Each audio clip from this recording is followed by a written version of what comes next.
Good morning વાલા વિદ્યાર્થી મિત્રો, આપણી જોડે એનએમ સ્કૂલની અંદર પહેલો રેન્ક આપણો વિદ્યાર્થી, સેકન્ડ રેન્ક એ પણ આપણો વિદ્યાર્થી, જેનું નામ છે મહેતા કક્ષિલ.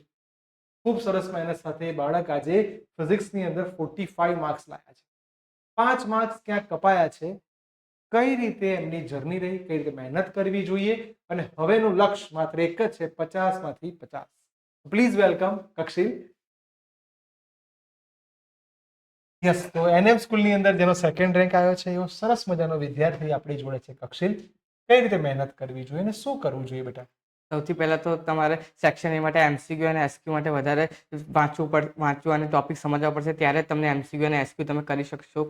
તો વાત એવી થઈ કે સેક્શન વાઇઝ મહેનત કરો. બહુ સરસ સમજાવ્યું કે તમે એસક્યુ અને એમસીક્યુ હોય તો 11મા ધોરણમાં ભણીએ છીએ તો એસક્યુ ઉપર બી ભાર મૂકવો જોઈએ. તો એસક્યુ અને એમસીક્યુ ખૂબ સરસ રીતે તૈયાર કરવા જોઈએ.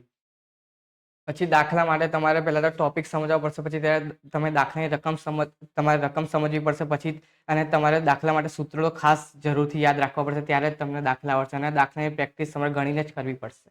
વિદ્યાર્થી થોડોક અમારો એક્ટિવ છે, એટલે કે તમને દરેક વસ્તુ બહુ ફાસ્ટ બોલીને સમજાવશે, કારણ કે સુપર એનર્જી છે, જબરજસ્ત તાકાત છે, અને એક ધડાકે બધી તાકાત બહાર કાઢી નાખશે. એટલે ક્યાંય એવું ના સમજતા કે શું બોલી ગયા, કશી ખબર ના પડી.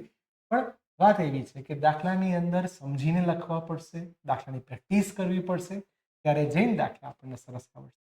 બહુ સરસ મહેનત કરી છે અને સ્કૂલની અંદર સેકન્ડ રેન્ક લાવ્યા છે, અને આપણે સૌ કોઈ એવું કહીએ કે આવી મહેનત જાળવી રાખે, અને જે ટાર્ગેટ છે કે ગવર્મેન્ટ કોલેજમાં એડમિશન આપણને મળી જાય તો આપણું પરિણામ ખૂબ જ સરસ આવે. Wish you all the best for your future.